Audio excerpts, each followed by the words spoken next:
Thought I'd begin with some housekeeping. We have the room until 8 o'clock. At 8 o'clock, we do need to depart and be out, and we do need some time. Our group, this isn't on you as visitors or attendees, but I do need to pick up all these chairs and put them back against the wall. So we will have a hard wrap up and kind of a stop at about 7:45. In addition, as you all may know, this is the night accessibility here in the UW Extension. So in case of a fire, that's really the best way out. On the other hand, we can also make it out this way, and then to the left, we'll get out on the west side of the building. The restrooms are out through this door. Take a left, and then they'll be on your right. We'll have, I'll make a presentation and let you know what we as a company plan to implement. And I'm going to, I recognize the vast majority of faces that I see here as having attended previous events. We've had 2 prior. However, I will try to be concise, but I will speak as if this is the first you've heard of the pit to let people know what we're proposing in this area. I'll go over some of the concerns that have been voiced in the community already, and then we'll open it up for comments, questions, Q&A, discussion, if you like. For that, we have a microphone over here set up. We're videoing this. We'll probably have it live, or not live. We will probably have it posted to YouTube, Facebook, probably by Tuesday of next week.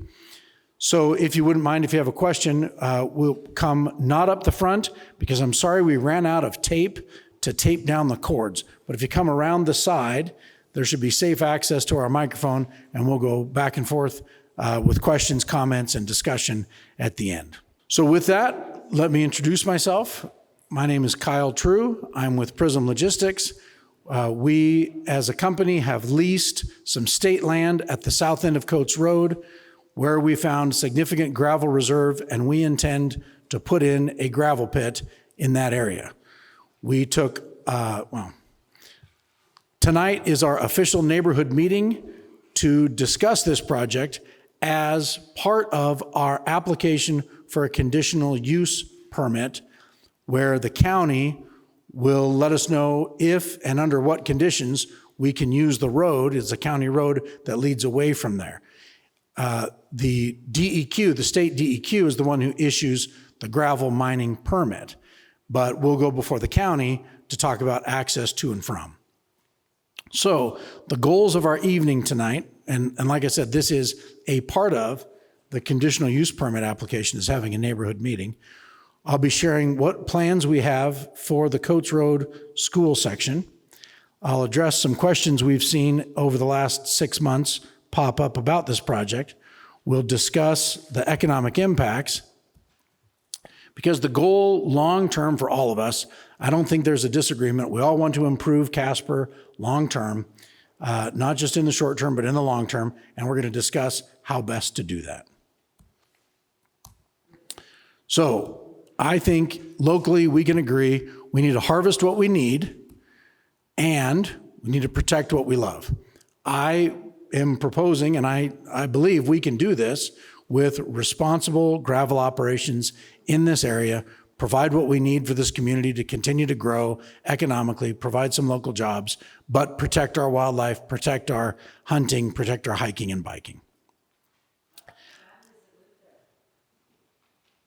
And we will not be a nuisance to the families who live there, I believe.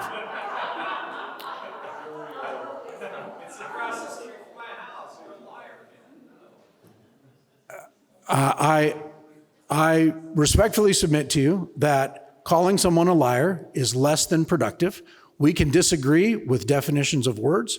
We can disagree as to what's a nuisance, and we can have a sincere and vigorous disagreement without resulting or resorting to insults. So that's my suggestion and request for the evening.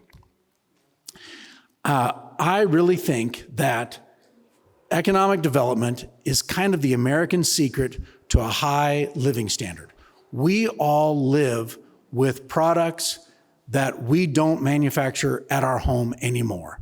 We are no longer homesteaders who spin our own wool, make our own clothes, provide our own stuff. We don't build our own homes.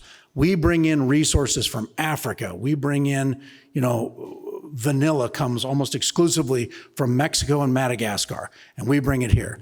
What I'm proposing to do is to provide some natural resources necessary to any modern community as close to town as we can find them, which will keep the cost as low as possible and keep Wyoming prosperous.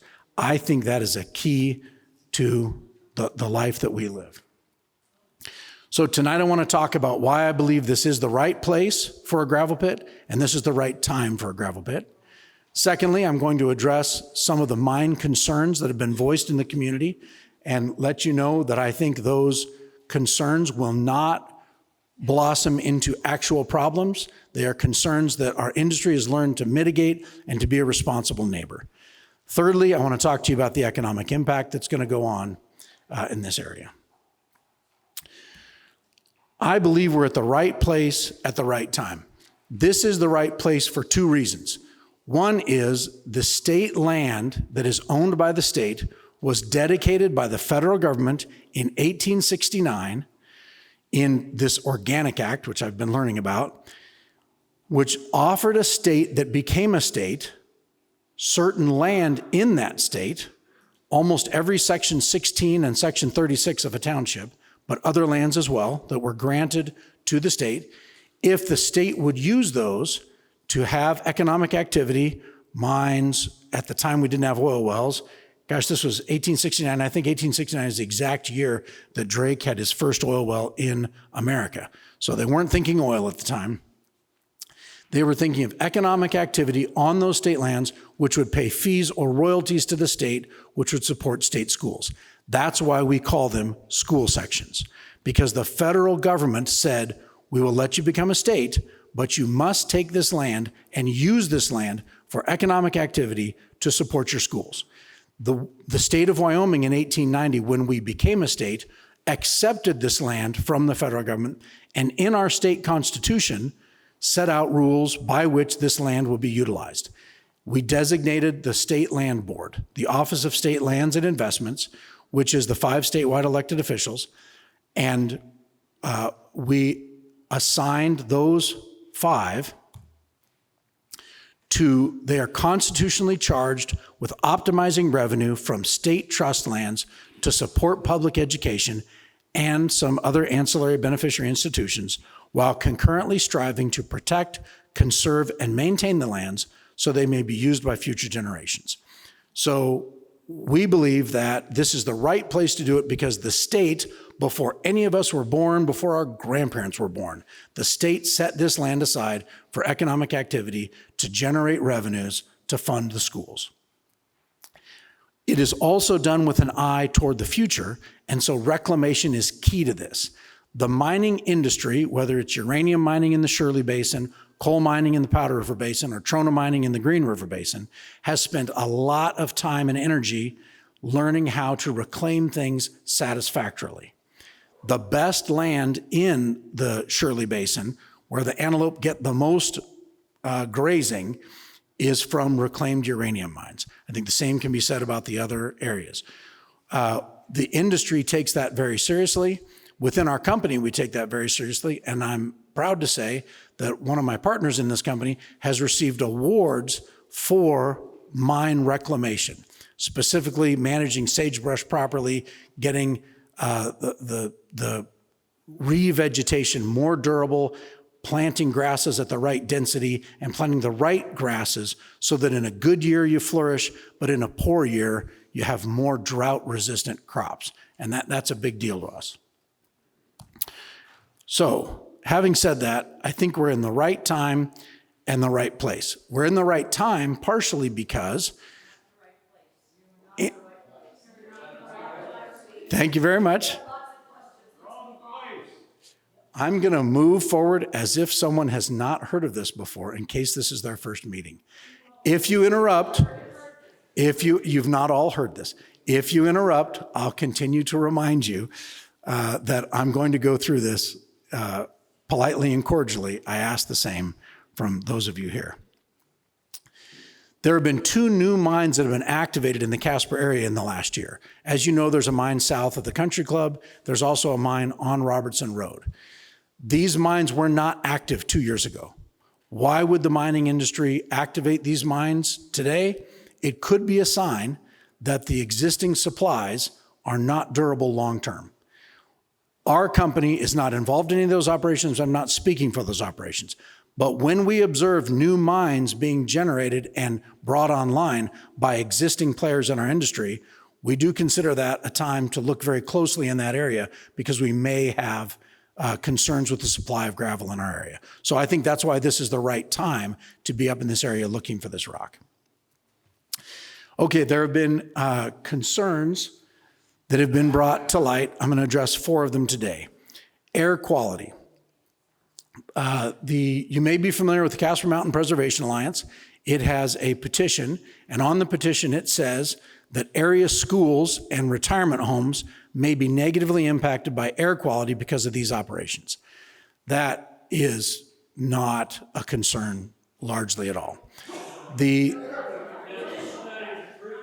There are significant gravel operations in Casper, much more significant than what we propose in this area, where thousands of homes and businesses are within a half-mile downwind of existing operations. I'll show you a map of that. There are some maps in the back or at the front. It's all gone. Silica that is transported over 6,000 miles from Africa to the Amazon and Florida Keys because of the same particulate matter. There will be a time for Q&A and comments later.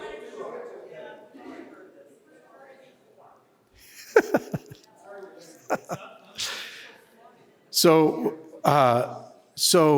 the air quality in Casper is so much better than where the government begins to be concerned. There's a great deal of space between current air quality in Casper and where particulate matter in the air becomes a concern to the regulators.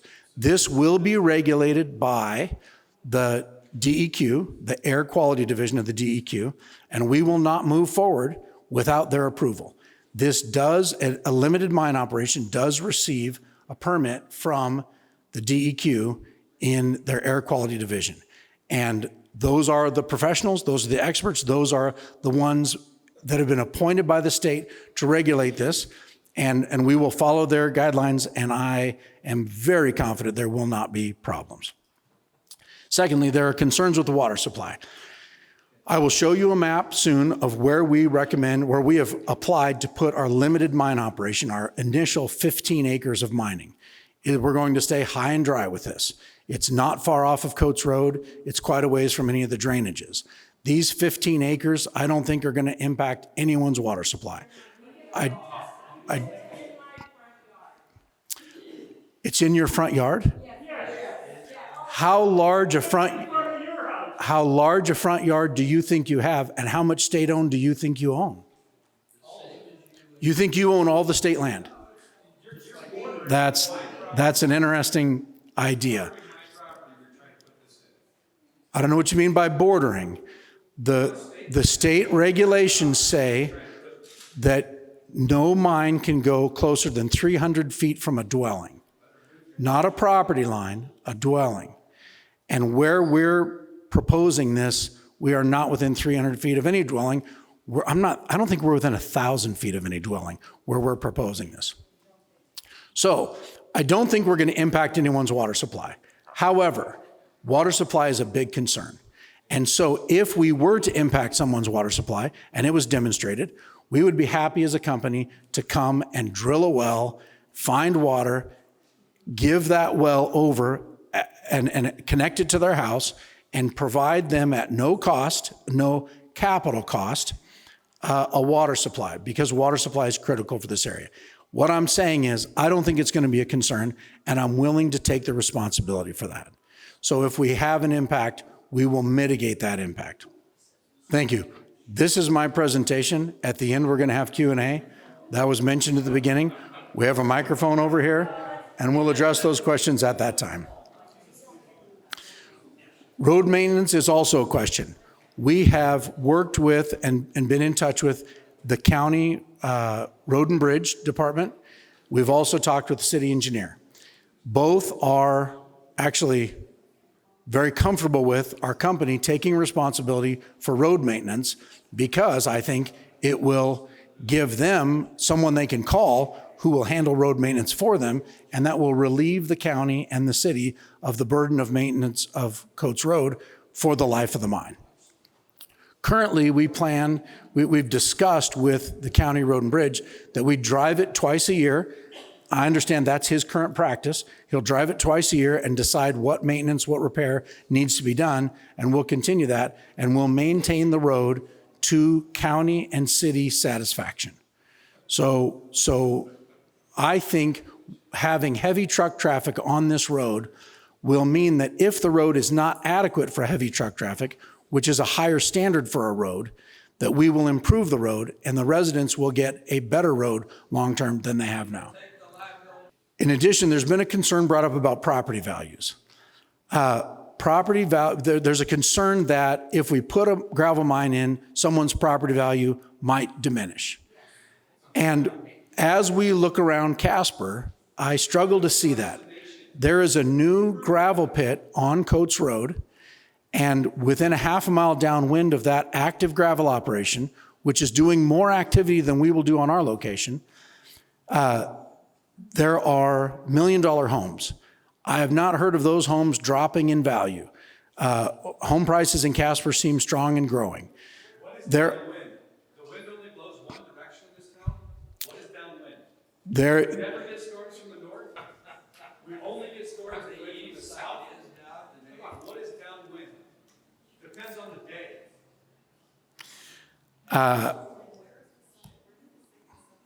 Let's talk about the economic impact. Well, sir, I've mentioned several times, we're going to have an open microphone at the end. The incredible lack of patience and politeness that you're showing is surprising. So we anticipate having 15 full-time jobs with this. These are going to be good jobs. We'll need heavy equipment operators, a crushing plant team, sales, accounting, regulatory compliance, and trucks to move back and forth. This will generate millions in state school section royalties. Natrona County has benefited from a lot of state school spending. We have beautiful new high schools. We have a lot of new buildings in our county. And this is an opportunity for this county to produce some revenue that can pay for those things. We will maintain Coates Road so the county doesn't have to. That's going to decrease county expenses. We will generate millions in sales taxes just from fuel tax alone. Fuel taxes, well, I'm not going to speak to where fuel taxes go, but fuel taxes alone will be millions of dollars of tax. My hope is that some of this will free up county and city funds or will generate more taxes for the county and the city, so they won't need to ask us for a 6th cent as they're currently asking us for. The senior center is asking for another mill levy on our property taxes. I'm not discussing whether the senior center needs that or not. I'm not saying it. What I'm saying is I'd love the county to have the money and not have to come ask us for that. And this is one way that we can do that. So where is the Prism project? I've got some arrows here showing we're not going to be on what I would consider on the mountain. We have about 300 feet drop in a mile in this area where we'll be producing. If you get up to the mountain, you can get to 1,500 feet of drop in a mile on what I would call the face of the mountain. So I don't think this is going to present an eyesore. We found a way to minimize our operations. I will say normally there are 5 things that go on in a gravel pit. You extract, you separate, or you sort, then you crush, you stack, and you sell. We're going to diminish that to just 2 operations. We're going to extract, we're going to separate, then we'll carry all the gravel product to another location. So we'll do the crushing, the stacking, and the sales at another location. That's going to increase our costs significantly. It's like having an in-mine truck route that's miles long. But we're willing to do that because we want to minimize the impact, both on the activity that's happening there and the height and visibility of our operations. So our operations, we think, will be about half or a third of the height of the trees that are already up there. So when you look at a photo and you see the trees, you can consider our operation might be half that height. But of course, we're going to be motivated to locate our equipment down in the bottom of our pit. So hopefully from a distance, you won't be able to see things. Can you see the white spot that comes onto this? That is where we anticipate the gravel operation being. And I don't think of it as on the mountain.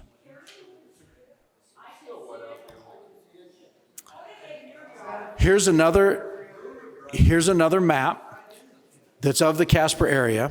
This map is in the handout, and this map shows existing gravel operations and 2 historic gravel operations. And over on the far right of this is Edna Kimball Wilkins Park, which is a former gravel operation. Right downtown is the McKenzie Park. That's a former gravel operation. Immediately adjacent to McKenzie Park is a very large Knife River gravel operation. It's a pit that's active right now, and there are about 800 homes within a half mile downwind of the prevailing wind direction in Casper. Then there are 5 other gravel operations on this map. Ours will be up in this area and will be either the smallest or the second smallest in the area.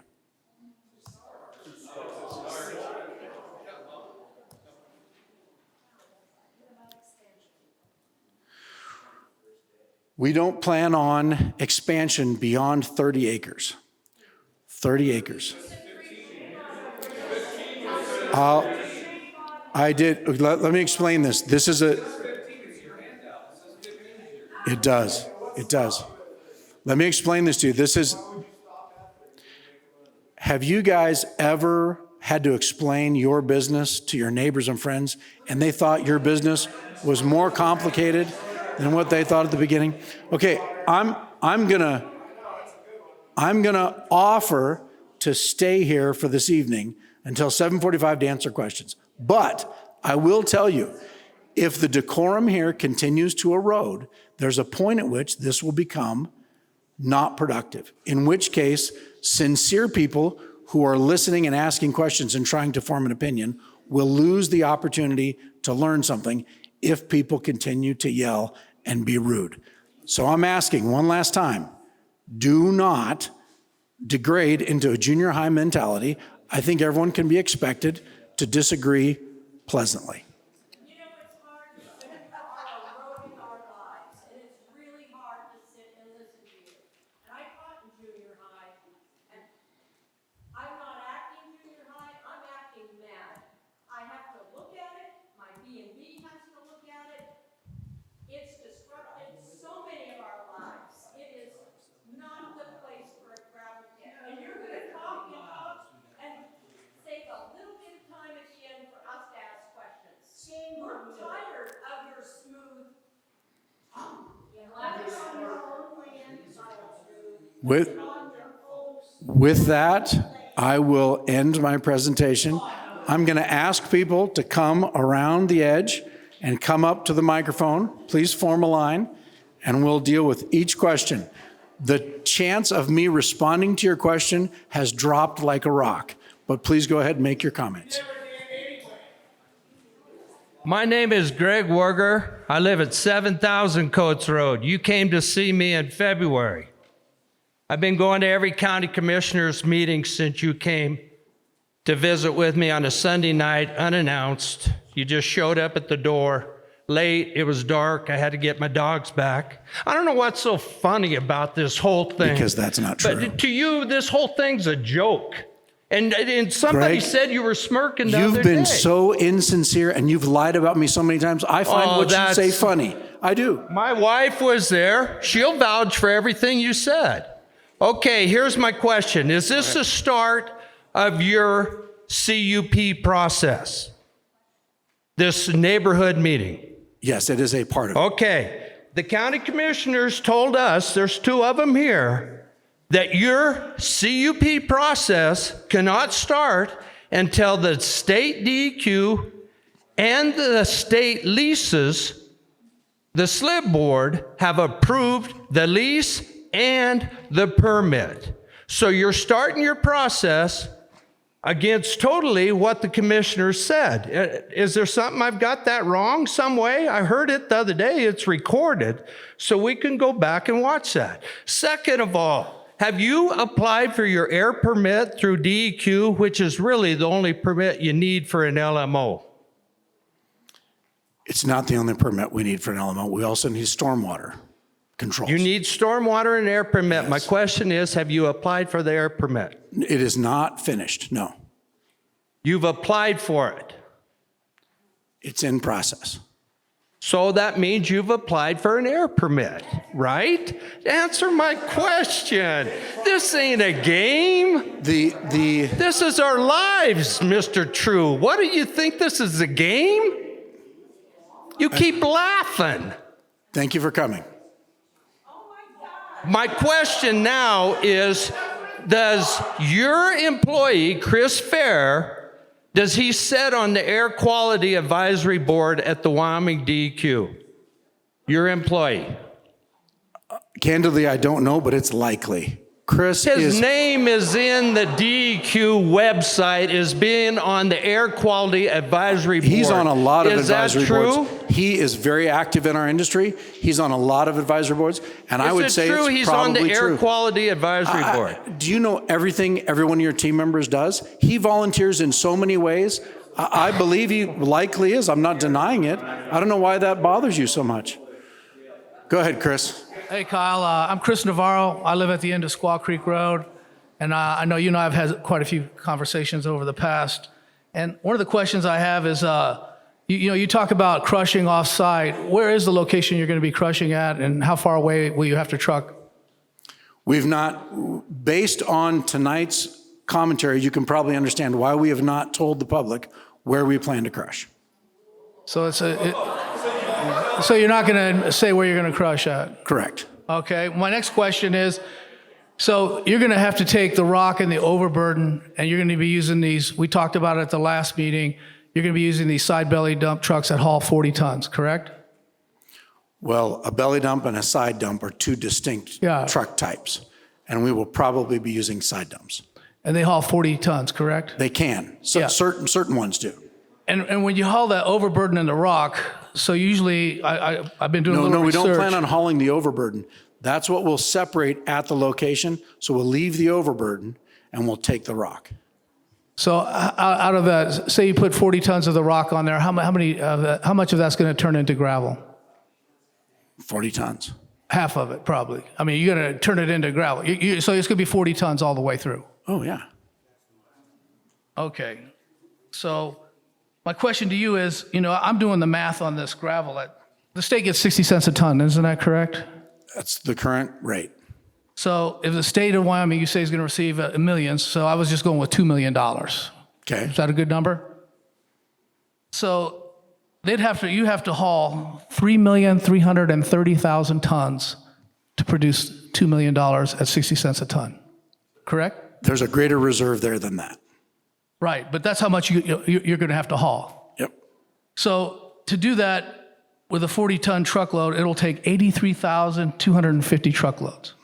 That's why it would take a decade or more to do that. So, well, I got it taking longer than that, but the trucks will have to make 2 trips per round because they're going to come in empty and they're going to come out full. Yeah, it's a round trip, correct. It's a round trip. So that actually makes it 166,500 dump truckloads that are going to have to drive either empty or full on Coates Road. Okay. So my math is that, so suppose you have a truck every 15 minutes and you do 32 trucks every day, and that's an 8-hour day. You guys are maybe going to work longer than that. I'm just kind of rounding this out. I'm sorry, 32 distinct trucks or 32 trips? 32 trips. So that'd be 16 loads. 1 empty, 1 loaded. Okay. Correct? So in 5 days a week, every single day of the year is 52 weeks. So you'd be working like out of 260 days a year. It would take 20 years of nonstop truck travel at 32 trucks a day, times 5 is 160 trucks a week. and at 52 weeks equals 8,320 trucks in a year, and times 20 years, that's where you'll come up with a number of 166,400 truck trips. Now, that's over 20 years, and that's a truck on Coates Road every 15 minutes of the day, 8 hours a day, 5 days a week. And that's going to take 20 years for the state to get their $2 million off of the gravel at 60 cents a ton. Do you kind of agree with those numbers? I'm going to assume you're good at math, Chris. I don't know. I was good enough I didn't at it. double check your math. I am a math teacher, but not today. I mean, I don't know. If I live on a road and I got to see a truck drive by my house every 15 minutes for 20 years. You don't live on that road and you won't see that. I know it, but there's 51 families who do. And I'm in this fight with them because, I'm just right over the next road too. But I'm saying that's going to be for 20 years to get $2 million to the state of Wyoming. This is a long-term development. So that means, but 15 minutes, who wants to live on a road where they're going to be seeing a big dump truck coming by their house every 15 minutes a day for 20 years? Would you want that? I don't think you would. I don't. You don't think I would. It turns out this is one of those things that the first 3 months people are going to notice. And after a while, they're going to get used to it, just like they do all over the state. This is not that uncommon around the state. You saw the map that shows the gravel pits around Casper. There's truck traffic around Casper every day, all the time. And we're not concerned with it.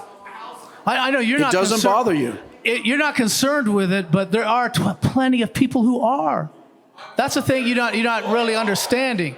And I personally, like the guy that was here at the last meeting that got up and he finally said he wasn't going to listen anymore because he had a little girl that was 2 and the other one was 6 and they lived 100 feet from that road. And the idea of these big trucks driving up and down the road all day long, he felt, for some security for his family. And I understood that.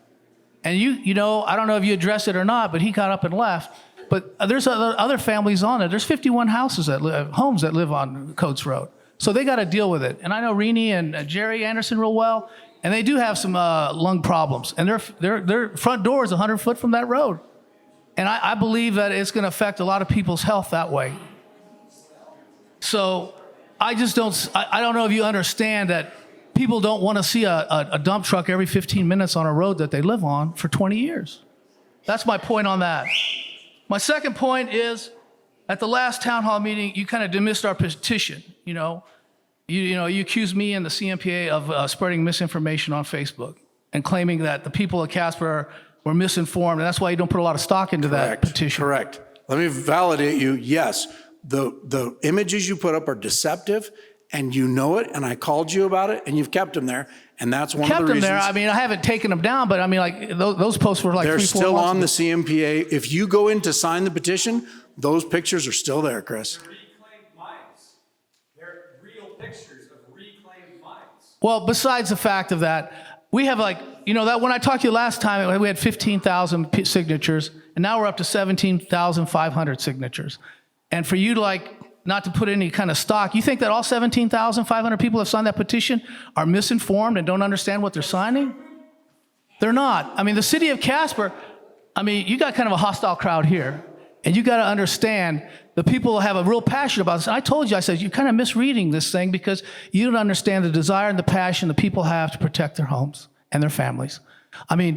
Why are we here fighting? We're here, and I think we're going to win this fight because we care about our home and our family, and we're protecting them. And you don't think that's valid, but you're Kyle, when you really look at it, what you're fighting for is money and profit for your business. And I don't begrudge a man for wanting to do that, but there's so much resistance to this. This is not the place to build your gravel pit.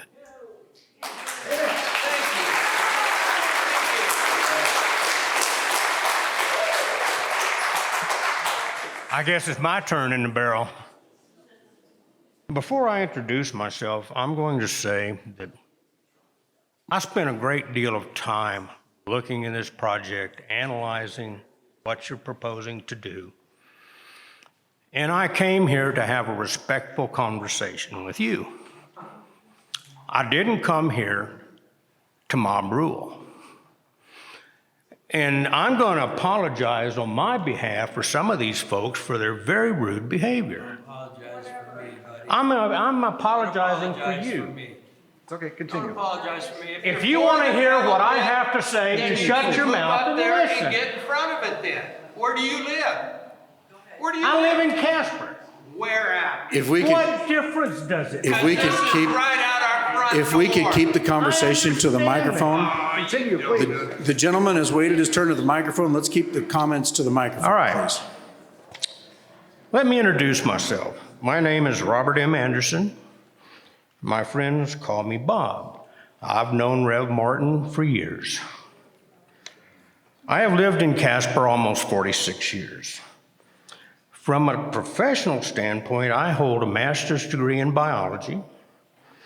I am a certified wildlife biologist, and I have worked in the energy industry and related industries for the past 48 years.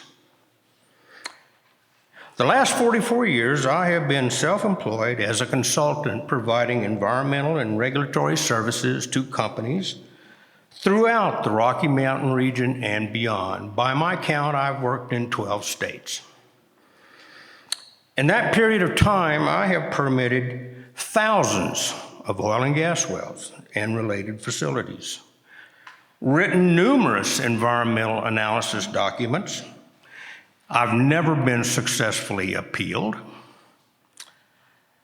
conducted biological inventories, and have monitored many of these projects and have supervised the permitting of numerous multi-million-dollar oil and gas projects during this time.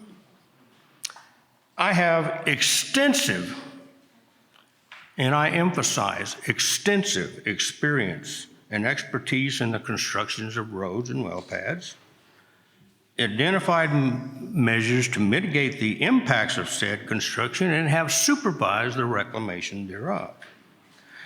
Just so you know, and this is relating to a comment you made at the last meeting, I understand how oil and gas and gravel are produced and transported to facilities and ultimately to market.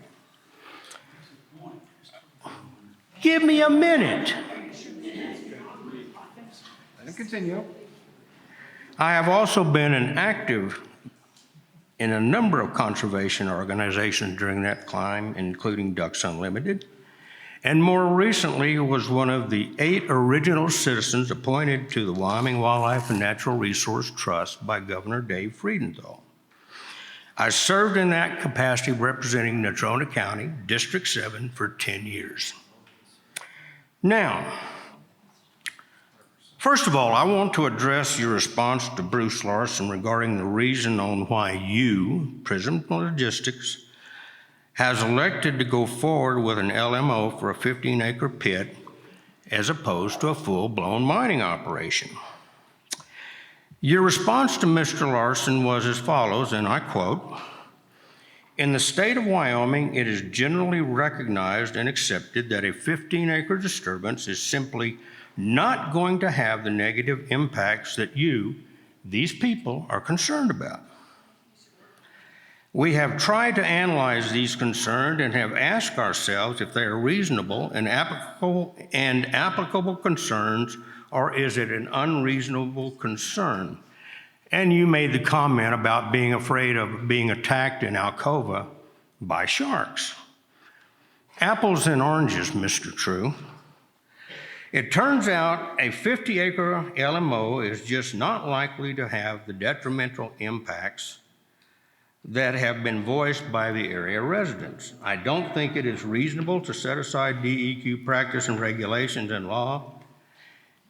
And this doesn't make sense, but I'm assuming you intended to say, and we intend to forge our own way, end of quote.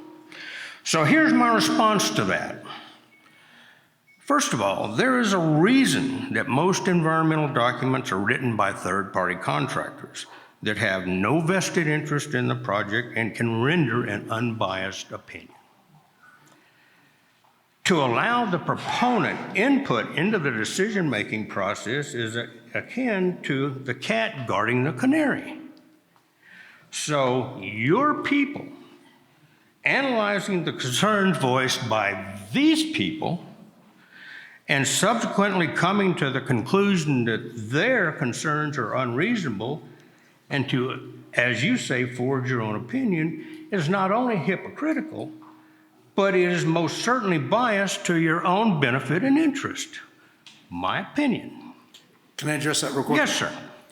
I think the quote said, "I don't plan to forge our own path." That's, We're going to stick with current regulation, which is the 15-acre LMO first, and then a large mine, and not set aside current regulation and forge our own path. So I think that's what I said. And no, sir, that is not what you said. Okay. I took this directly from Well, the you said- YouTube video, and it was subtitled. I copied it from the subtitles as they rolled across the screen. we can I'm not- double check that. I'm Yeah. not stupid. I think what I said, I'm not going to forge our own path. We're going to That's stick with not current what you industry said. regulations. You look at it tomorrow. Okay. All right. So the question becomes exactly how you arrived at the conclusion that a 15-acre LMO is not likely to have impacts. The fact of the matter is, Mr. True, that the moment the first shovel of dirt is excavated, you have created an impact on the land. Yeah, Correct. correct. The first load of equipment going up the road to the mine site, the first load of mine mineral that goes down coat roads to the processing facility impacts all of the residents along that road. And you have failed to address those concerns. The impacts are inescapable. But you say, we don't see an impact. So you're looking at it from a producer's point of view rather than a resident's point of view, which is why these people are so upset. All right. The question becomes exactly how you arrived at the conclusion that a 15-acre LMO is not likely to have impacts. Well, I've already said that. I'm sorry. All right. In my opinion, all right, and in that same meeting on July the 11th, you talked about 300-acre mining. In my opinion, 300 acres of long-term cumulative disturbance in Section 36 represents a significant impact on the human and natural environment in the area.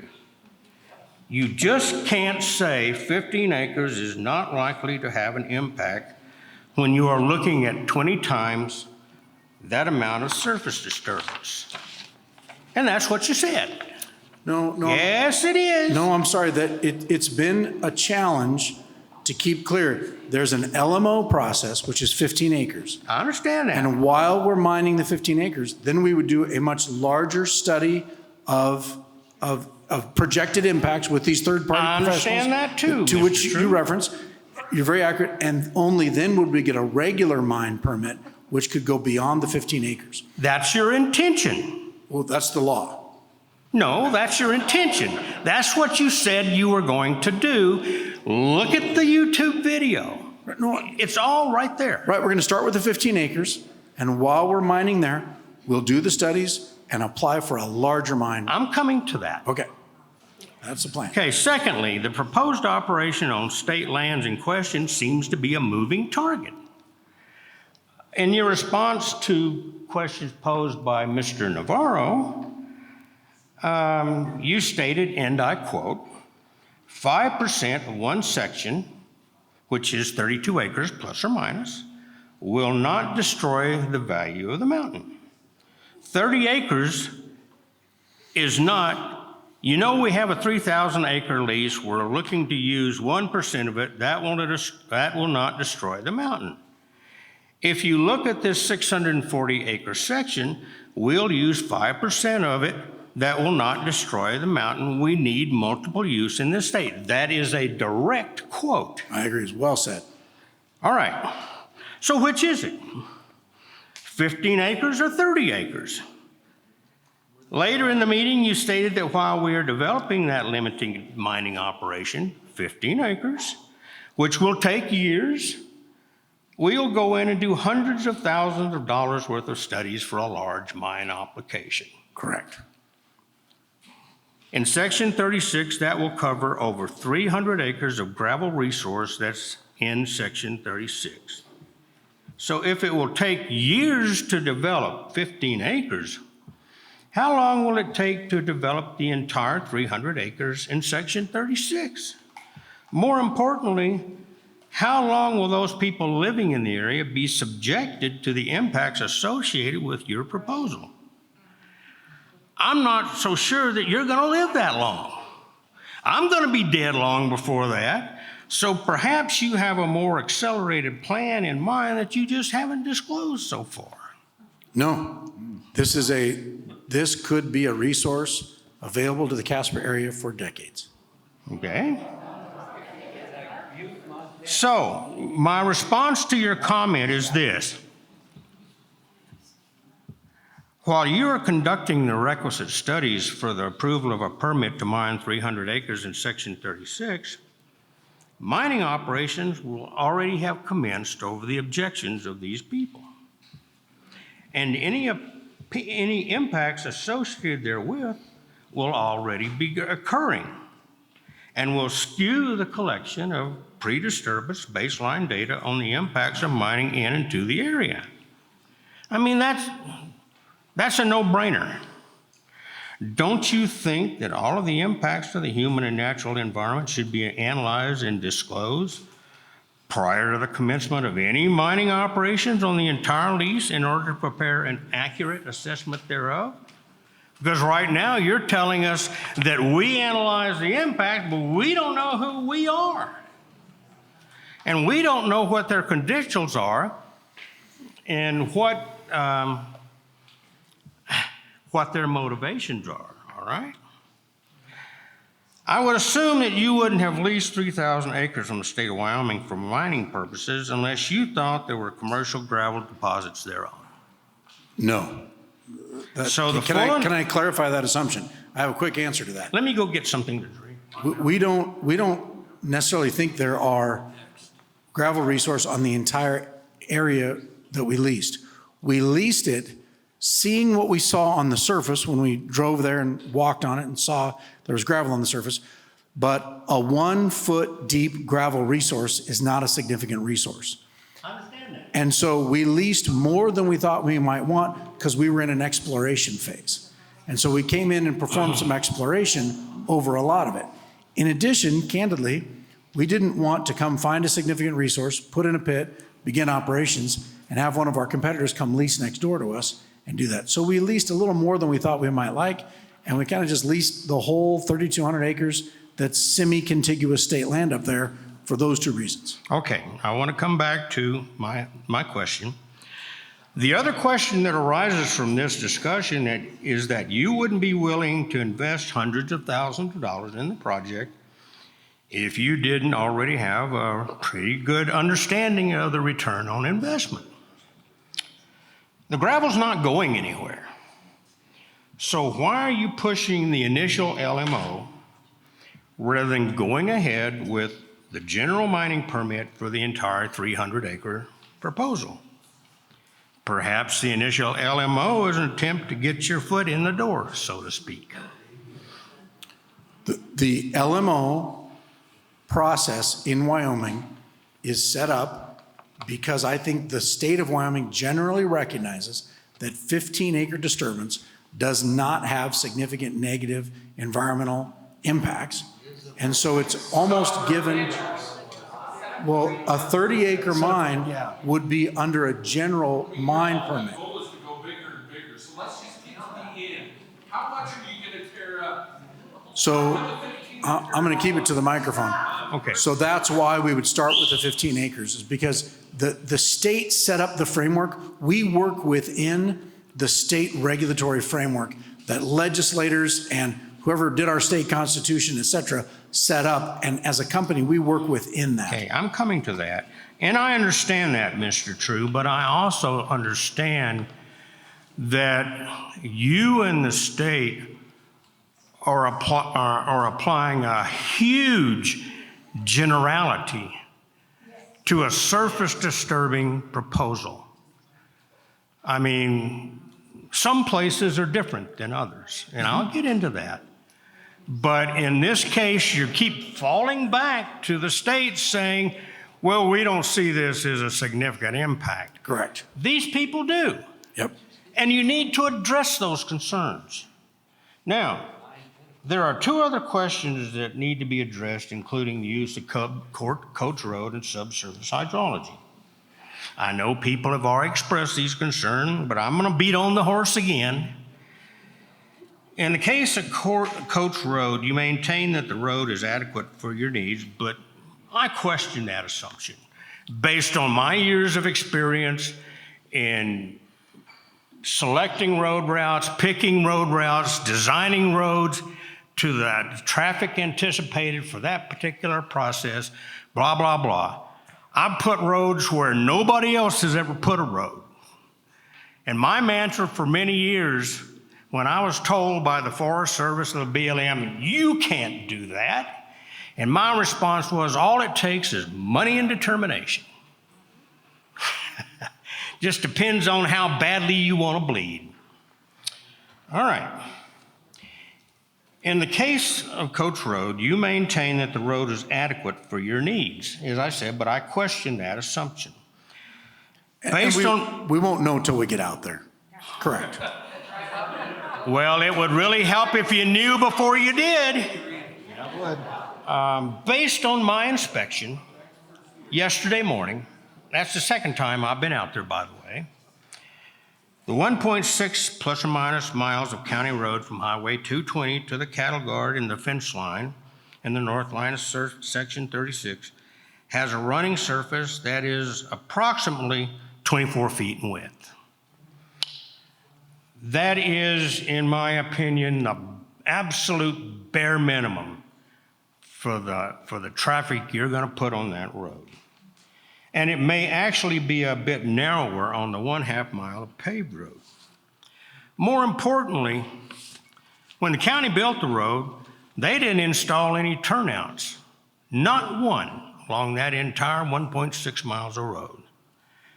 So there is no place for your trucks going or coming to pull out and allow opposing traffic to pass safely. If they pull off that gravel cap, they're going to bog down to the axles in clay. You yourself mentioned there was clay out there, and looking at the soil surveys, it confirms your suspicions. So,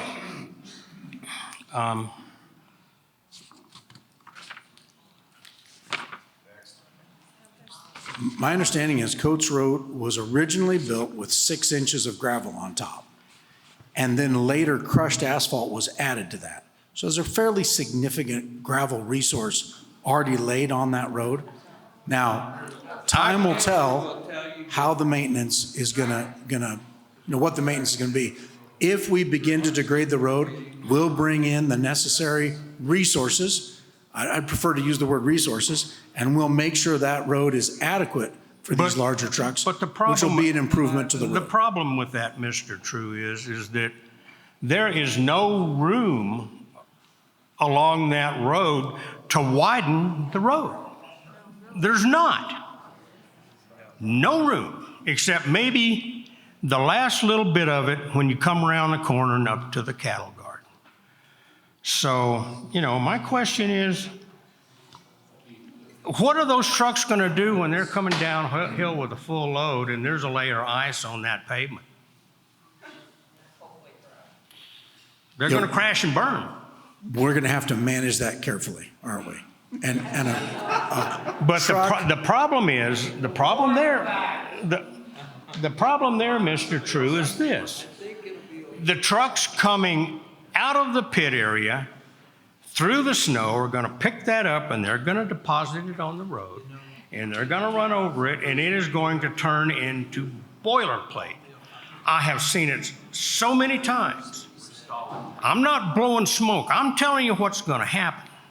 Oh, you're bringing up an issue that can be a significant issue and needs to be managed. All right. And so since we won't have crushing operations up there and we won't be selling just to anyone, we'll have dedicated trucks, we'll be able to have a turnaround within our gravel operation Yes. that does not pick up the clays, because that can be, you're absolutely I'm right, not that can be a talking about- significant part or a significant problem. I'm not talking about picking up the clays.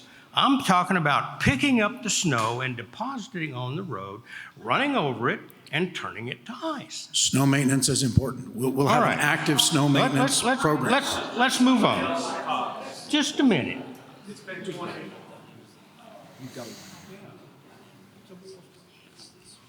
20 minutes it's been. All right. You're stalling. I'm not stalling. Please continue. We got other people in line. All right, let me close. I'm going to just give you my closing statement. There still are a lot of unanswered questions regarding the proposed 15-acre LMO. You assume that will have minor impacts on the human and natural environment, but by your own admission, that assumption is based on your review. All right.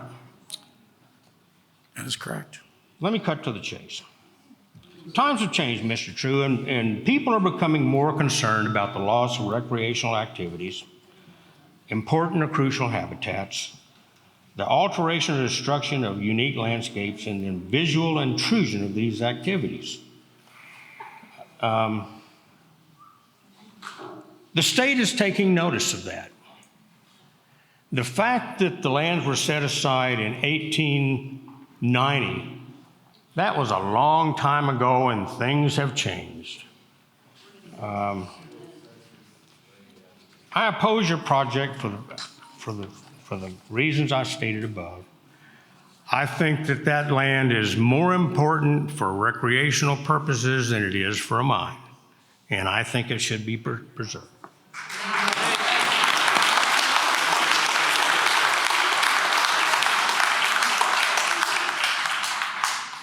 Mr. True, my name is Jim Gunderson. You may remember me from elementary school. We went to school together. You were a year or maybe two behind me, but business is a three-legged stool. I believe that business should always be conducted in a manner that is legal, moral, and ethical. All three legs are needed to make a business sound. I would think that most in this room would agree. I'm here this evening voicing my opposition on behalf of my granddaughter, who will be directly affected. The residents of Coates Road, Squaw Creek, and the surrounding area, as well as most of the residents of Casper and Natrona County, should this pit be allowed to start. I want to state for the record that I am not generally opposed to mining, gravel, or other similar operations. I've said this before. Those mined resources are essential to modern life.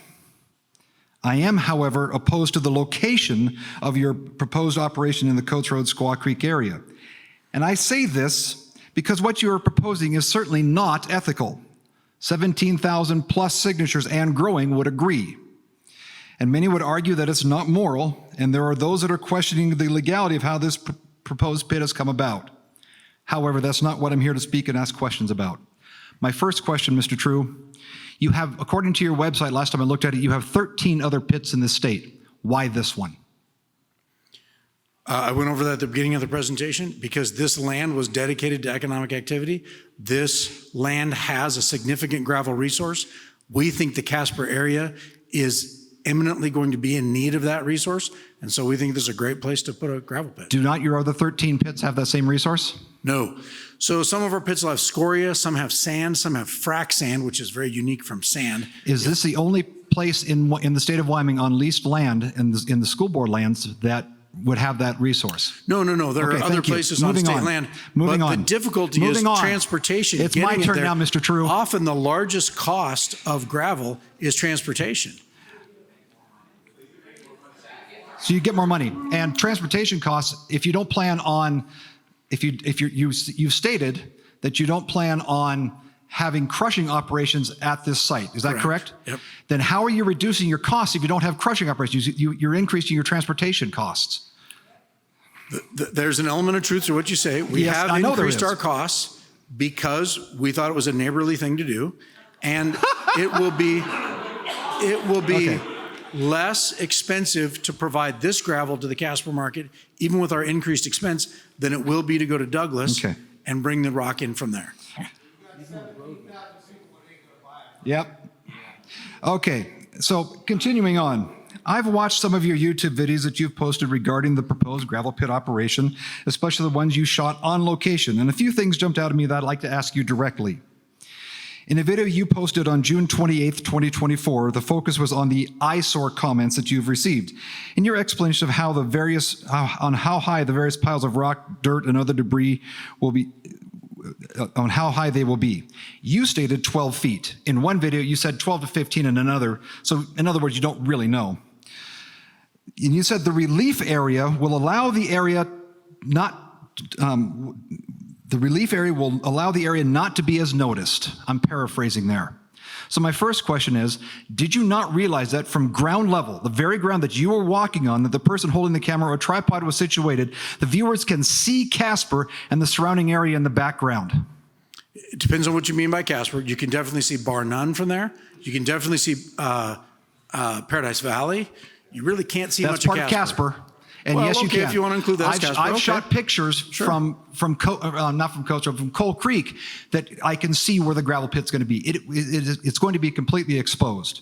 So if we can see Casper and the surrounding area in the video background, logic says we can see the area where you were standing. If you want to, where you want to dig is not only visible where you are standing, but if this allows it to happen, we will no longer see the beautiful area of the foothills of Casper Mountain. We will see 12 to 15 foot piles of gravel. That is certainly an eyesore. No, the point that I made is we plan to remove the gravel basically immediately. There won't be piled gravel there. Then what you stated in your video was an absolute lie. No. Which way is it, Mr. True? You keep gaslighting us with all these different No. obfuscations. We're tired of it. Let me explain this to Speak you. the truth, please. So we're going to have separation operations where we will separate dirt and overburden from gravel product. We will remove the In gravel piles, product. correct? Well, the dirt doesn't necessarily stay in piles. It can be respread almost virtually immediately.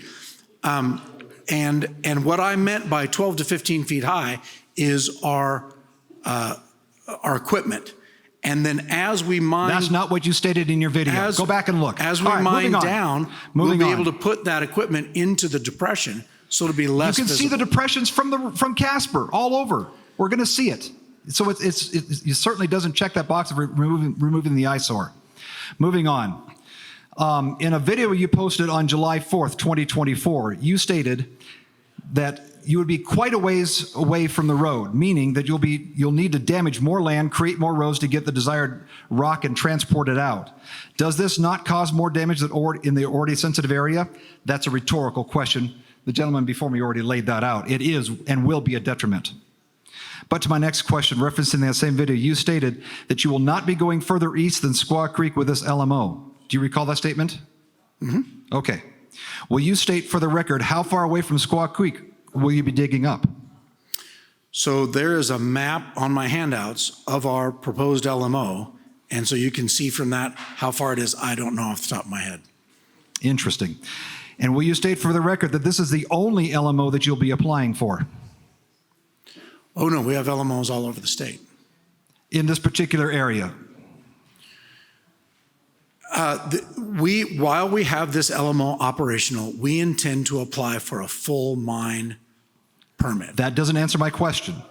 Will don't- you state I for the don't record know- that I this don't is the know only why we LMO would that you'll be apply applying for for in another this LMO. area? You can apply for a second LMO after your first LMO is Okay, thank completely you. restored. That's possible. I don't anticipate that. We plan Okay, on so you applying, admit and it's once we do possible. all the research, Okay. a So large I mine asked is this much statement- more economic. I asked this because your statement could infer that you plan on doing multiple LMOs, thus bypassing the old total mine operation. No, we do plan on multiple LMOs in the state, but the rule within the DEQ is you can't have multiple LMOs for the same product within 6 miles of one another. But we have LMOs in Converse Then you County. just stated We that you have were LMOs elsewhere. possible. Wow. You said the same Correct. If you do a uranium mine, you can have an LMO. Well, uranium's distinct. I shouldn't use that example. If you have, I don't know, a gold mine and you have a gravel mine, those can be distinct. They're distinct products. This is a sand gravel aggregate, and those are kind of considered one. And so that's what we'll be going after. And look, if something else shows up in our pit, we're going to extract value from it. But we don't think there's anything there of value besides sand, gravel, and aggregate. Okay, I'm on to my last series of questions. Are you a God-fearing man? Are we going to cross the line into that level of conversation? Yes, we are. Are you a God-fearing man? Yes. Okay, and that's great, and I applaud that. I truly do. Okay. Do you truly? Now I do. I'm questioning your sincerity. Do you fear him? Absolutely. Okay, I'm an ordained minister, great. so Let's there go. we go. Let's go. I am told that you homeschool and church school and home church your family. Is that correct? That's correct. Okay. Are you familiar with Matthew chapter 7, verse 12? I cannot quote it to you. Okay. Have I ever read Matthew? Yes. Okay, absolutely. So Matthew chapter 7, verse 12 says, "So in everything do to others that you would have them do to you, for this sums up the law and the prophets." This passage is commonly known as the Golden Rule. If you're a man of God and you continue to move forward with this operation, how can you be a man of God while you do this in this location? Would you like an answer to that? Sure. Because So- you can't. I can, and I do have opinions about how my neighbors use their property, but when I don't own property, I do not demand that it be used a way that is not mine. If my neighbor uses his property in a legal way, then he uses it in a legal way, and I don't complain about it. And we've gone through the legal process. The OSLI board has approved this as per the would you want Constitution. your neighbors doing what you're proposing to all the people on Coates Road and Squaw Creek? It would not bother me. I think people are going to realize there's a tempest in a teapot here. Yeah. And these trucks will improve the road, and it's not going to be a long-term negative. One more They'll question. get used to it in a short time. One more question, then I'll wrap up. I also understand that you're a member of one of the local chapters of the Rotary Club, correct? Mm-hmm. Okay. At each meeting, you recite the four-way test. Is that correct? Mm-hmm. Can you tell the audience what the four-way test is? Yes. What is it? So the four-way test is the Rotary's version of the Golden Rule, which says of the things we think, say, or do, first, is it the truth? Is it, could get this wrong in order. Is it fair to all concerned? Is it beneficial to all concerned? Will it build goodwill and better friendships? Okay. That is correct. Some That's component. correct. Okay. You flipped 3 and 4, but that's immaterial. Is it the truth? Is it fair? Didn't expect is to it get a goodwill? test. Is it and better friendship? And will it benefit all concerned? You state this at every meeting. Yet what you're proposing, where you are proposing it, violates test 2, violates test 3, and violate test 4. You could disagree. 17,000 people, and the people sitting in this room disagree with you. I agree. Given that, how can you move forward with this operation, this location, and still be a Rotarian? I'm going to offer you a solution, Mr. True. Work out a land swap deal with the state and move your pit elsewhere. Thank you. Paul Van Heist, Coach Road. Yeah, you sound like Nancy Pelosi that you got to start mining before you find out what the effects are. My concern is with the water, okay? You must have, as a business, an exact plan on how this whole operation starts from day one. Would I be correct in that? No. Why not? It's a simple gravel pit. You go up, you begin mining operations, and you don't know till you get there. Will we begin with a dozer? Will we begin with a loader? Will we begin with a track hoe? Okay, when's the first day you're going to be using water? Oh. Yeah, you're not going to be using water? No, or you don't know yet? No, day one we're very likely to have water. Day at the one, very you're going to beginning. use water. Yeah. Without using the words if or may, where's the water coming from the first day? The first day. I don't know. We're going to probably How can hire you a start water something that you Let me don't finish. know where Let me finish. your resources We'll hire are? a water truck. I don't own a water truck. And we'll have them fill up somewhere. Okay, I don't know so where you're they'll gonna fill use up. trucks. They could fill up in Mills. They could Okay, fill up in no, Casper. okay, they'll that's fine. drive No. up there and they'll have a hose You and there'll be a answered the water question truck in that you're going to that's use sitting trucks. there. So we You now bet. have more trucks on the road. Yes, absolutely. That's all. And we'll have, wait, there's more than that. We'll have a truck drive up our dozer. We'll have a truck drive up our track hoe. We'll have a truck drive up all the equipment. No, not daily.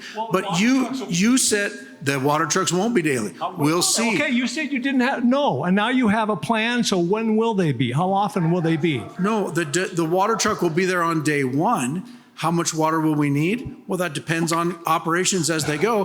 When the water truck needs to be refilled, we'll refill it. How often will that be? I don't know. We'll see. Okay, we'll find out. Thank you. Okay.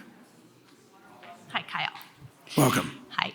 I wrote to you back in April, and in that letter, I expressed many of the concerns that have repeatedly come up in these meetings. Yes, I remember. I was encouraged with your response letter because in it you stated, quote, "It is possible we will be dissuaded from this project. That is the point of meeting together and talking," end quote. So I'm wondering, with all the valid concerns regarding a gravel operation in this location, what would it take for you to stop this project? I would only argue with one word of that. The concerns I don't think are likely to have the impact that people in this room think they will have. No, it's not gaslighting to have a difference of opinion. It's my true opinion. We have gravel operations that drive past ranchers' homes closer than 100 feet, and the ranchers don't report the kind of draconian effects that people here are concerned will be. Modern gravel mining operations simply do not have the significant negative impacts that are feared here. And so I've listened very carefully. On our handouts, we've gone through many concerns that we've heard, and we've tried to address those that are relevant. And I don't think this is going to have a negative impact on people. So, like with the water, you've said in the last two meetings that if it's demonstrated that you caused it, so we would have to demonstrate that we're out of water, and then we wait for how long? So that's a great question. If we go in, I don't think, especially in the 15-acre LMO, and that's what we're asking for a permit for us for a 15-acre LMO. I don't think the 15 acres of disturbance will cause any disruption in someone's water supply. But if they do, yeah. then we will act actually very quickly because their water needs are immediate. But where and there would are you be things you able can to- do where- I'm sorry, short, go ahead. medium, and long term, to remediate those concerns. So that same water truck that I mentioned was going to come up and provide dust suppression control for us on day one. Well, it wouldn't be that same water truck. We'd need to have potable water brought to someone's home if someone loses water. But where would you be able to dig a well? Like are you allowed to do that on state land? We would have to apply to the state engineer's So office. see, that would take time. And so how Yes. long do we be without water? No. What I just said is there are short-term remediation things we could do where we could bring a truck and. For 250 homes? Yes. I'm willing to take that risk because I think the chance of that is negligible. This is not going to have an impact on people's water supplies. And I'm so confident I'm willing to put my money where my mouth is and take on that responsibility. Thank you. If we were to need an emergency water supply for people, there are things you can do, and there are emergency short-term things. I mean, you get into FEMA practices, et cetera. But You how do would those we short-term- demonstrate to you? You said that if we demonstrate that you are the reason that we're out of water, so we're all out of water, and then I'm not sure. We'd talk. I think Yeah. people can reasonably look through these things and talk. And I don't anticipate the yelling at those future conversations. If someone has a water need, we're going to listen. We're going to respond. We're going to come work with you. Good evening, Andrea Stroman, 4145 Coates Road. Welcome. Hearing that you intend to mine this area, at what point in time, how many years would it take to conclude the mining? Oh, it would be decades. Decades can be 2, decades can be 1,000. How many, sir? I don't know, 30 to 70 years. somewhere 30 there. to 70 It years. would be my guess. Okay, It depends on so many things, but it's going to be a long line. There's a very significant gravel resource there. And tell me, in perpetuity, 70 years from now, I don't believe either one of us are going to be here. Who's going to pick up your responsibility?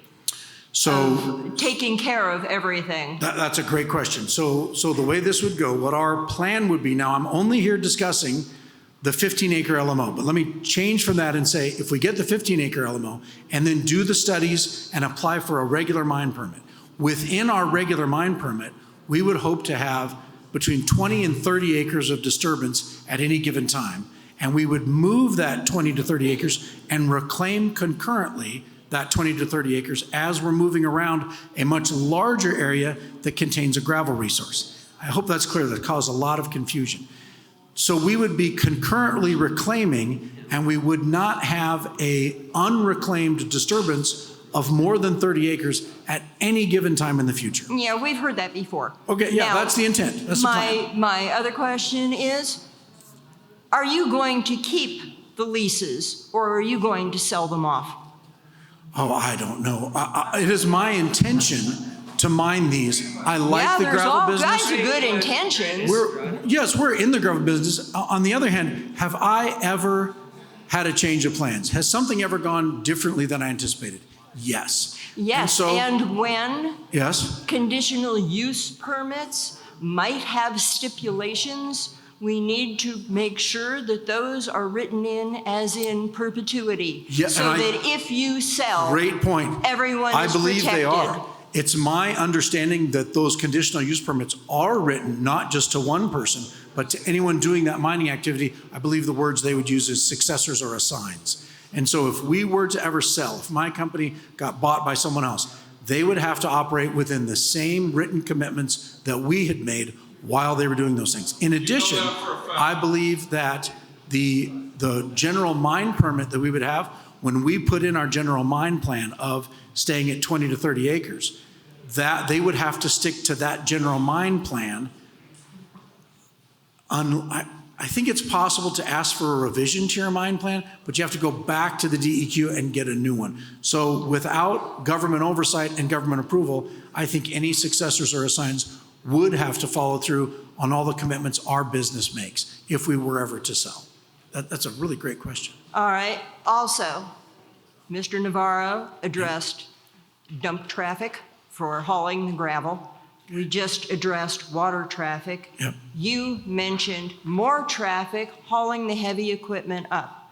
What about fuel trucks to haul fuel up there to your heavy Great equipment? point. That's a great point. What about the fumes from those being carried in the air? What about maintenance vehicles? Because That's a great point. they're That's a not going great to point. stay forever. That is further detriment to the road. Further Okay, things sure. in the air. Sure. Okay? How do you intend to mitigate the dust? Are you going to use just water? Are you going to use polymer chemicals? And how do you clean that after your surfactant has held the dust and deposited it? How do you clean everything? Those are great questions. And road maintenance is a science that is developing, and I don't like some of it. We use water primarily. It isn't even the road. At the gravel pit site, how would you control the dust up there? Anything to do with polymers and surfactants are going to be deposited on the ground. They're detrimental to the environment with surface water being, the particles being carried to surface water, to the vegetation, to wildlife. How about to humans? That's a great point. And I don't anticipate any non-water substance on the pit location. Now on the road currently, they put mag water I understand every year on the road currently. That's a current practice on that road that the county uses to maintain that. I'm not a fan of mag water. There are more expensive options that I prefer that don't have the negative impacts that mag water has. Dust check? Well, there are other options. What we'll be doing, I don't know. That's not my area of expertise, and we would hire someone to come in and look at things. We'll work with the county, and we'll try to maintain, we'll try to minimize dust. Prior to any digging, correct? No. No. I think, okay, I that think, answers that question. Right, because I think that road is adequate for a few trucks to drive up and down, and then we'll A few? Even hauling your equipment up there and fueling it, and one water truck the first day, wow. No, that, Oh, no. And the employees.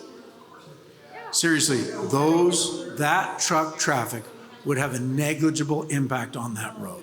Now, every incremental tire has an impact on that road, I'll acknowledge that. But a week or a month of heavy truck traffic would have a negligible impact on that road. And we would watch that and monitor that with County Road and Bridge, and we would maintain the road to County Road and Bridge's satisfaction. So if you're really that caring, then who's going to monitor the health of the residents along there? Are you going to do that too? To see how it's affecting us? No, my understanding of how these things work is the DEQ Air Quality Division monitors practices and air quality in areas and around light industrial activity. I think this would be classified as light industrial activity.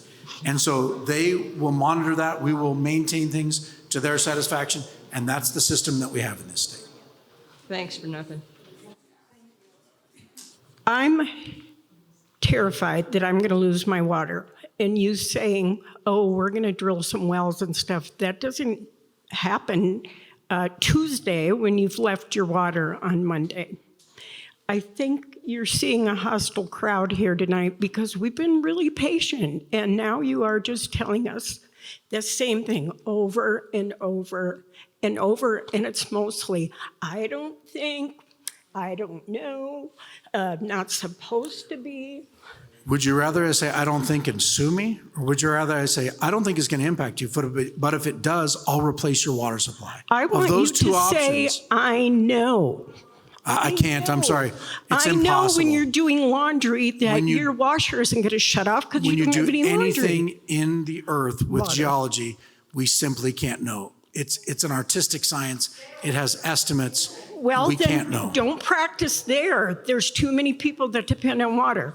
And I also think that you are emphasizing the school section too much. I think you're using that. We have a declining youth population, and we have empty schools. We don't need the money for that. We need that for recreation and hunting and the things that it's being used for right now. We have plenty of money for schools when we don't have full schools. So I think that's crap. And I would also... And I would also, my question is, what's the earliest start date that you plan on mining the school section? Ma'am, I don't anticipate we'd get going before winter or maybe spring. All right. Well, thank you. Hello, I'm Lorene Anderson, and I Yes. live on Coates Road. I do want to apologize for being rude, but I guess this has just festered and festered, and I need to be able to get my opinion out. Great. I would like you to give me the answers to my questions. One was, what are you going to do when I live 50 foot from the road? What are you going to do to mitigate? And my husband and I both have asthma, and all your extra traffic so far has caused so much dust that we are having a hard time breathing. You have trucks, people have trucks up there all the time, looking now. I'm at home, so I'm sorry, I know we've had that. I'm at virtually- home, I know how much more the traffic has increased. So what are you planning on doing about the dust to help my husband and I's health? Our company has had virtually no traffic. I've driven a vehicle, a pickup up there a couple of times. The state people have But been I've- up there. Okay, I'm not aware of that. And I can't control state people. I can't control someone on Coach Road having a party at their house Well, and bringing people up. The I state will people say, are there because they're checking on what you're doing. sure. So Which- that it is your problem. Why are they up there? But why would you answer me? What will you do to help us mitigate that dust? When I live and the noise, I will not be able to live there if it is so much dust as those many trucks going There by. will be increased truck traffic on the road. Correct. We will maintain the road to the county satisfaction. The DEQ Air Quality Division monitors air quality, and I don't plan on creating and implementing a new system beyond those regulations. Okay, now what, because you're going to decimate our water systems, you tell me, what are you going to charge us to get water? You're going to have to have a charge. It's not free. And I know because 20 years ago, we did set up a water commission with the neighbors, and we could not afford the money. That was how much it would cost to lay lines and put water to our homes. That's a great question. So let me reiterate. Number one, I don't think we're going to decimate anybody's water system. I and do. I understand that, and you have every right to have your opinion and your guess of what's going to happen in the future. Secondly, we have said we would provide the capital and the infrastructure piped to your home for free. The operating expenses, the electric bill, the maintenance on that pump and system, we would ask, we're not offering to do that, but we would offer to replace your existing water system by bringing in either city water in certain circumstances. I don't know where this is going to happen or who's going to think, and then We will pay for it, though. and then to bring a water well system with some sort of header, maybe a pressure system. I don't know. I haven't worked out the details of this. Yeah, and bring it to because someone's home. some of us cannot afford it. If you're on Social Security, I would probably not be able to afford the water. But I have cattle, and I will tell you that I operate on the cowboy ethics system. And Okay. I've had the cattle in school section for years.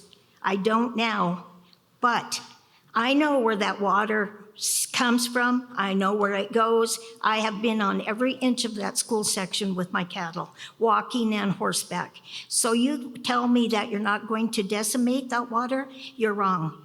You are going to do some effect. And our water comes right from where your pit starts. So, Really? Okay, thank you. we'll see. Thank you.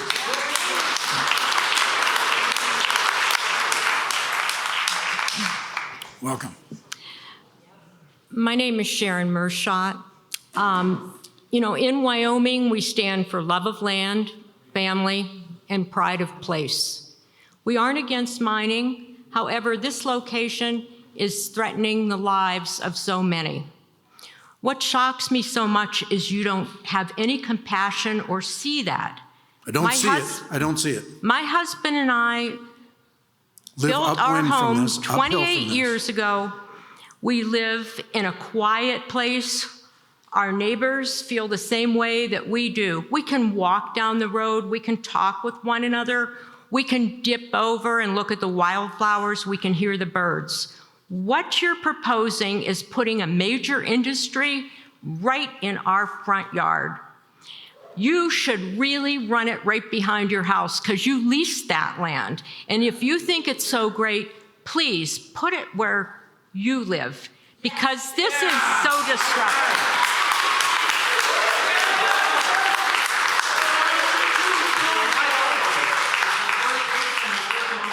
Thank you, Mrs. Mershot. The gravel resource is not near my land. The gravel resource is on state land, not in your front yard, but adjacent to where you live. Why'd you lease it up then? Do you remember my previous answer? Do you remember my previous answer? No, we're going to keep it to the microphone. I apologize. Please go ahead. My name's Carolyn Griffith, and I appreciate the earlier history lesson. How many homes were in that area in 1890?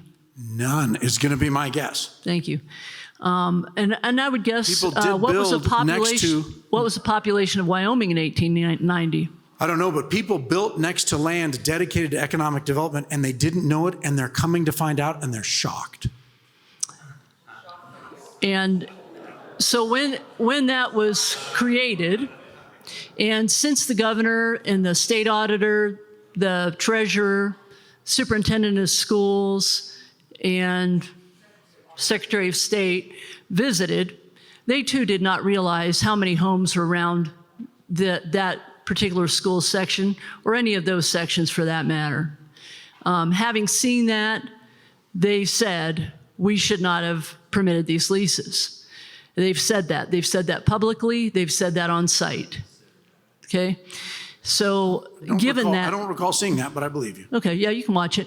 It's also on their thing. And you were, in fact, I think you were standing there on April 4th. But they were trying to figure out how they could stop those leases, as they did not realize the impact on the number of homes that were there. That was the reason. Okay. So that's there.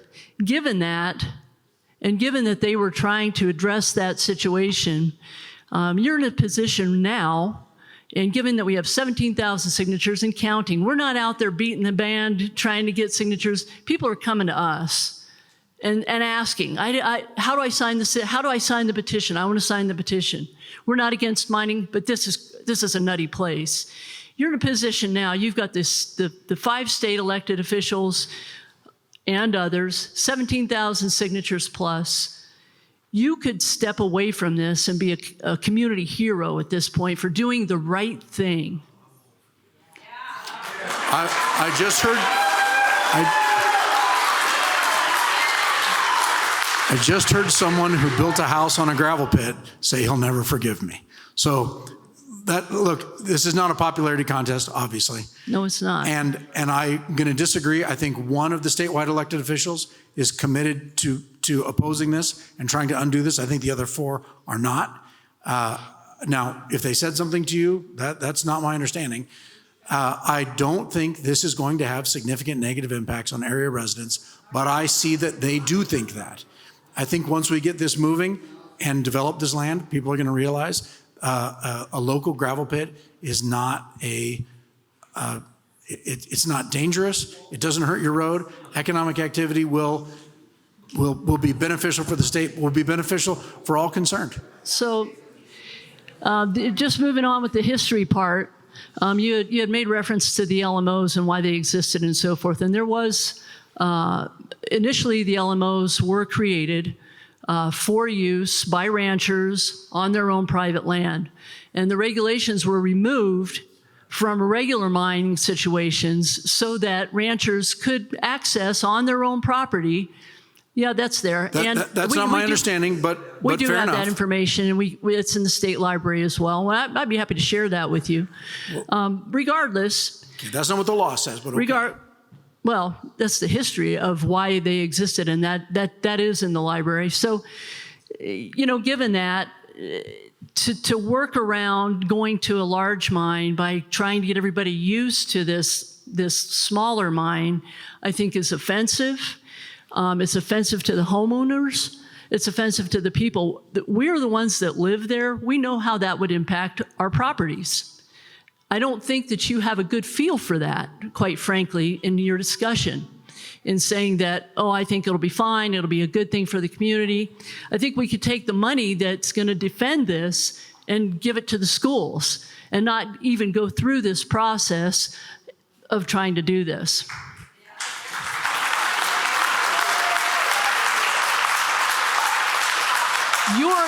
You're in a financial position that if you were really that concerned about the schools, you could step up and make a significant donation. And you could do that right here in Natrona County, not even statewide. You could make a difference for the kids that live in this community right here. Our kids, our grandkids. You could make a difference right here.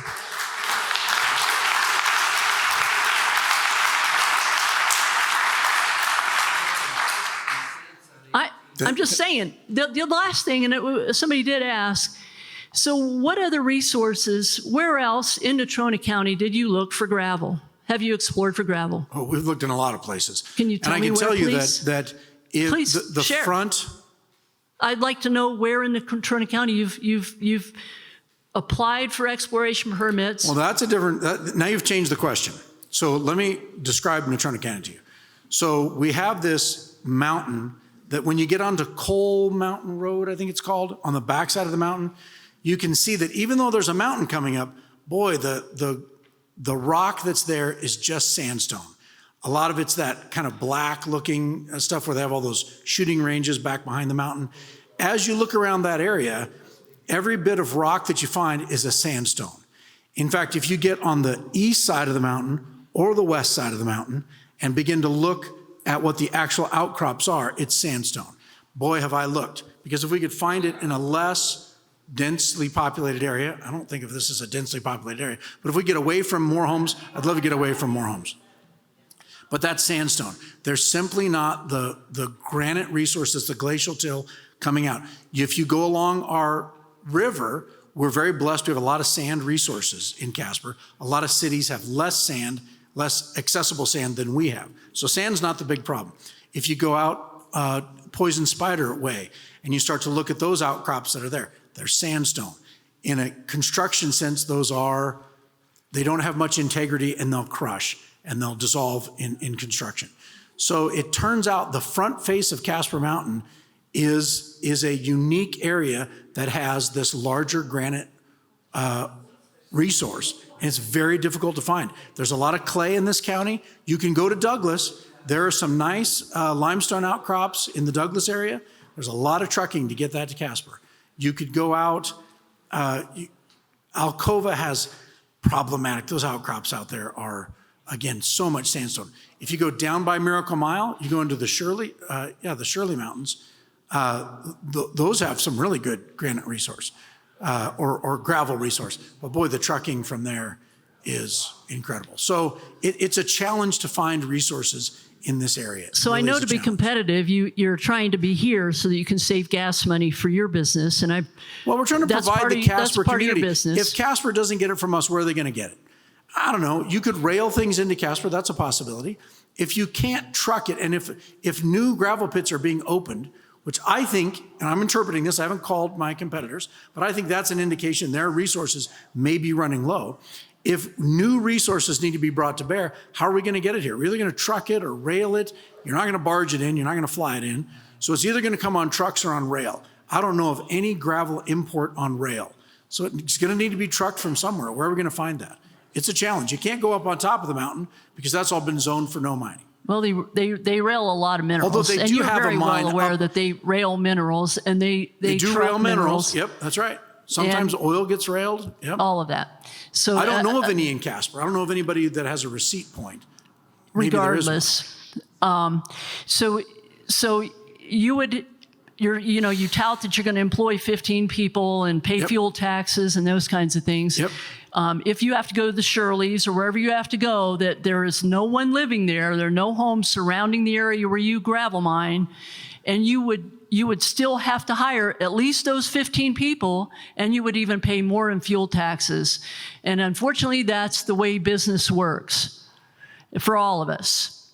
And we certainly aren't doing business and impacting you or other people that are our neighbors negatively, and really not caring a bit about it. Thank you.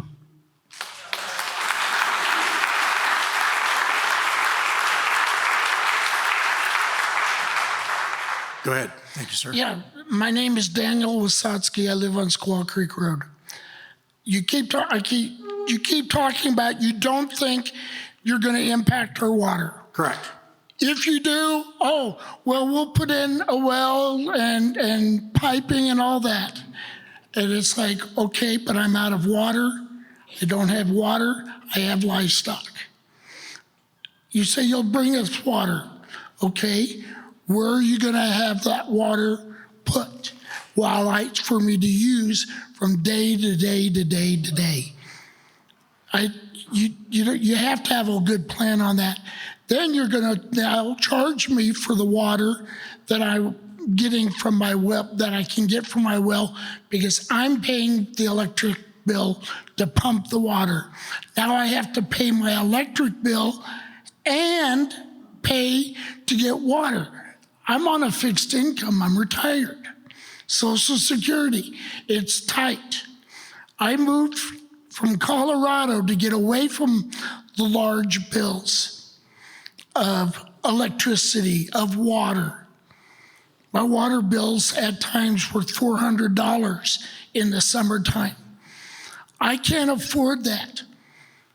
I bought a piece of property where I have some space, I have great neighbors, and you're wanting to put a gravel pit a mile from my house. I'm going to hear the noise. I can hear the noise on CY at times. But how am I going to hold enough water to take care of my livestock and my life and take care of my household if I have no water? That's the question to think about. My well is a shallow well, and it does not produce water quickly. So we watch how we do stuff. And if I have no water, and I've got things that need water, water is one thing that life required. You're not going to be able to put a water system in overnight. It's going to take a lot of time. It could take months. And then you're willing to pay for us to get water. Well, you're going to put in a cistern for every home to come by every week or whatever it takes. Think about that. It's a lot of stuff. And then look at the aggravation you're making people. I don't know you personally, and I try to have a lot of respect for people, but sir, you have not gotten my respect.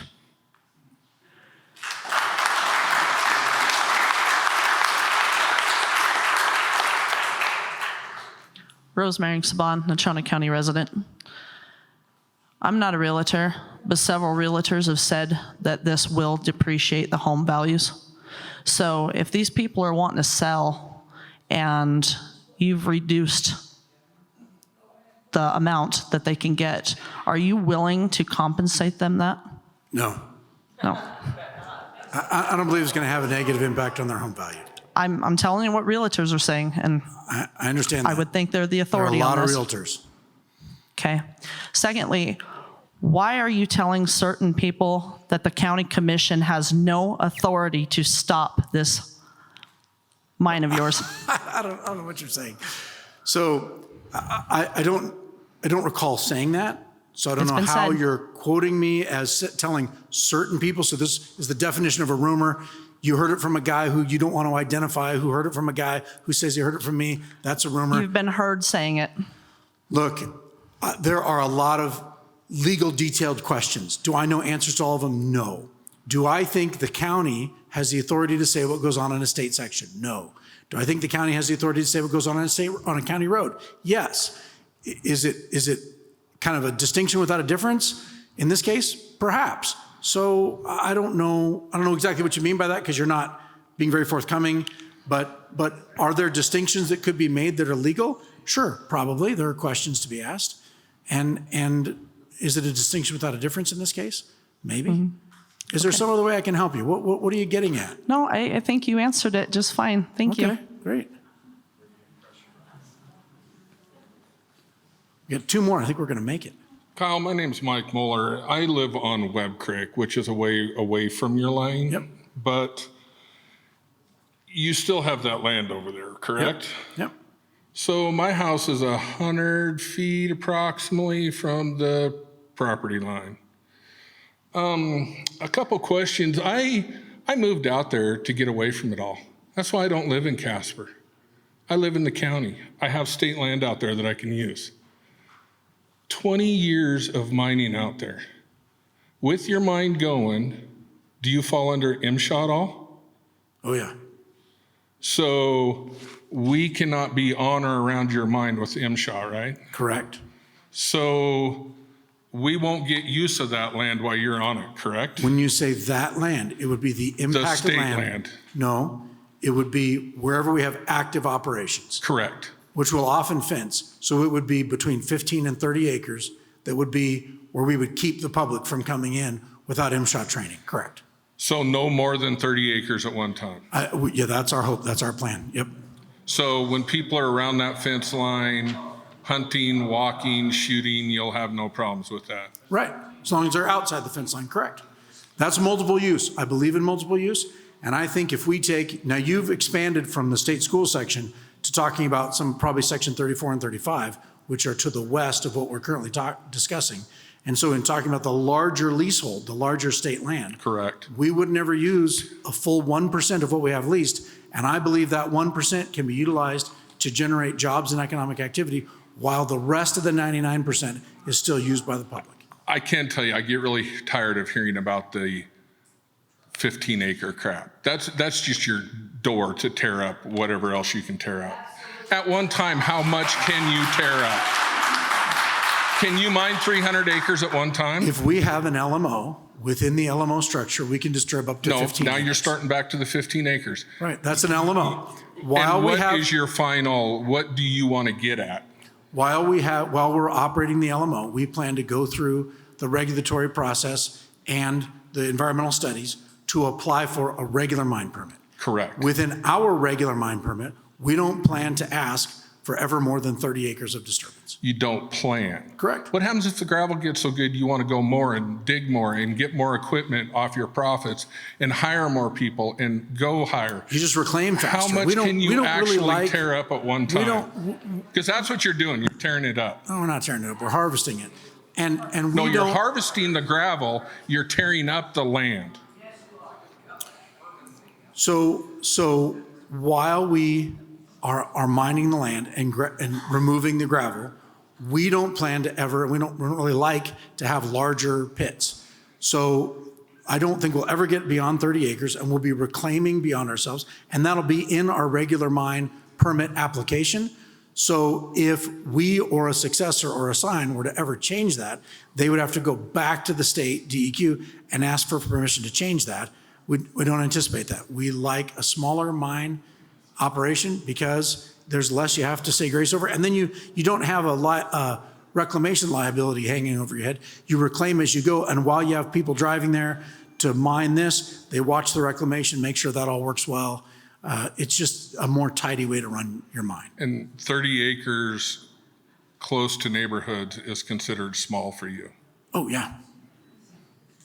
Yeah, there's a 350-acre mine right next to the McKenzie Dog Park.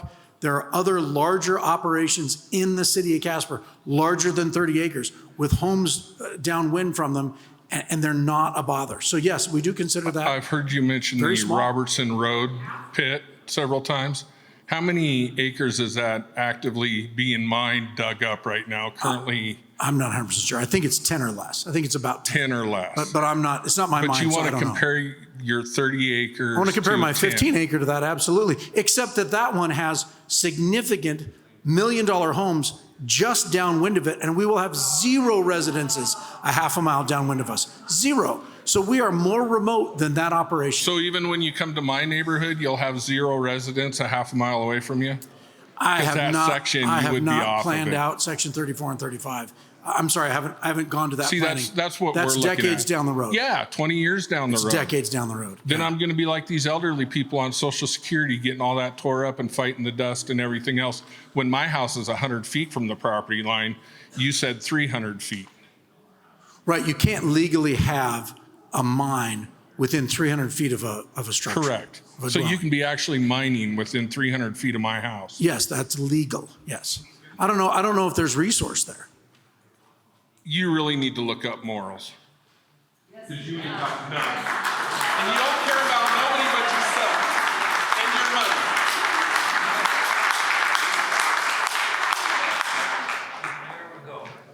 After you get done with your first 15 acres and before you start your next 30 acres, are you going to reclaim the first 15 acres?